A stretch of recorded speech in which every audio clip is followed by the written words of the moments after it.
Bienvenue sur l'Argus.fr. Le Toyota CHR de première génération s'apprête à prendre sa retraite. En milieu d'année 2023, le constructeur japonais présentera la deuxième mouture de son SUV compact dont vous découvrez aujourd'hui un aperçu à travers le concept CHR Prologue.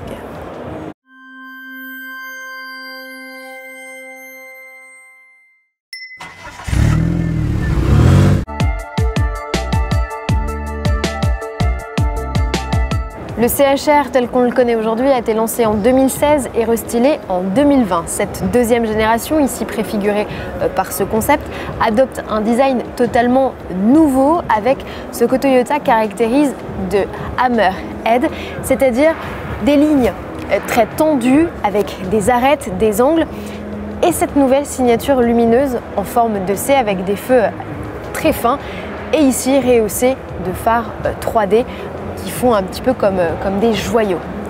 Ici, la calandre est assez massive, tout comme les boucliers. On ne se retrouve pas face à un modèle 100% électrique. Ce CHR Prologue sera proposé en version hybride ou hybride rechargeable.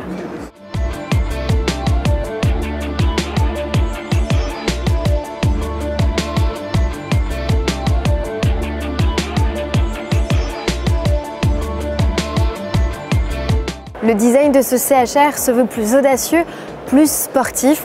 On retrouve ici sur la carrosserie des lignes avec des plis très marqués, de grandes roues ici de 21 pouces flanquées aux quatre coins de la carrosserie avec des porte-à-faux très courts. Le gabarit de ce CHR Prologue est calqué à quelques centimètres près, mais tout petits centimètres, sur celui du CHR actuel. Si vous avez une impression d'un gabarit plus compact, c'est uniquement parce que la poupe est noire et donc d'après les designers rend le modèle plus compact. Vous aurez d'ailleurs peut-être remarqué que le modèle n'est pas biton mais triton avec une partie grise, une partie noire et des éléments de carrosserie en orange et ça c'est quelque chose sur lequel Toyota travaille pour le proposer en série. Sur la partie arrière, la lunette est très inclinée, c'était une marque de fabrique du modèle originel qui est ici reprise. Toyota a écouté les griefs de ses clients puisque sur le CHR, aux places arrière, souvenez-vous, la ligne de caisse était vraiment plus haute. Ici, Toyota l'a abaissée pour améliorer la visibilité des passagers arrière. Comme pour les vitres arrière, la lunette arrière hérite d'un design simplifié avec un horizon légèrement plus bas que ce qui a pu se faire par le passé. On remarque également l'arrivée d'une nouvelle signature lumineuse. Avant, souvenez-vous, les blocs étaient un peu en boomerang. Ici, désormais, on a presque un bandeau lumineux qui relie les deux montants extérieurs. Autre modification à l'arrière, l'absence désormais de béquet remplacé par deux éléments aérodynamiques un peu façon oreille de chat comme on a pu le croiser sur la Peugeot 408.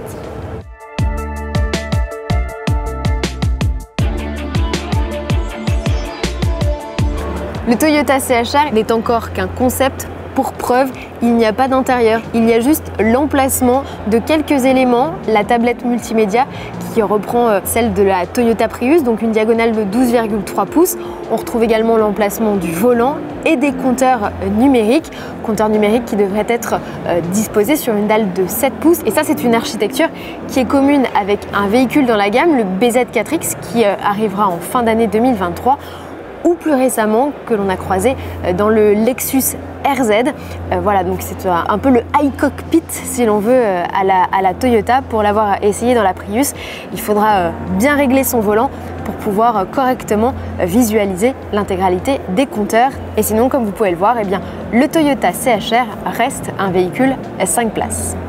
À son arrivée en concession, le CHR sera décliné avec deux types de motorisation, hybride et hybride rechargeable comme on vous l'a dit en préambule. La version hybride rechargeable couplera un 2 litres essence à un moteur électrique pour une puissance combinée de 223 chevaux, la même que sur la Prius de 5e génération. Seule l'autonomie en mode 100% électrique devrait être moins avantageuse sur le SUV. Pour ce qui est des versions hybrides, on retrouvera les mêmes motorisations que sur la Corolla, à savoir un 1,4 litre de 140 chevaux et un 1,8 litre électrifié bien sûr de 196 chevaux.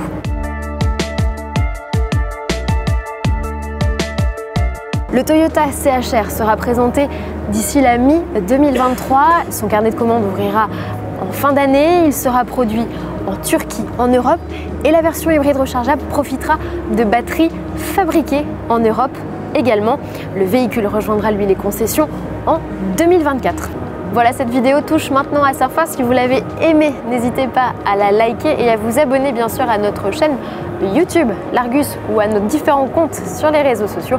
On vous donne rendez-vous très prochainement pour de nouvelles vidéos autour de l'actualité auto. À bientôt!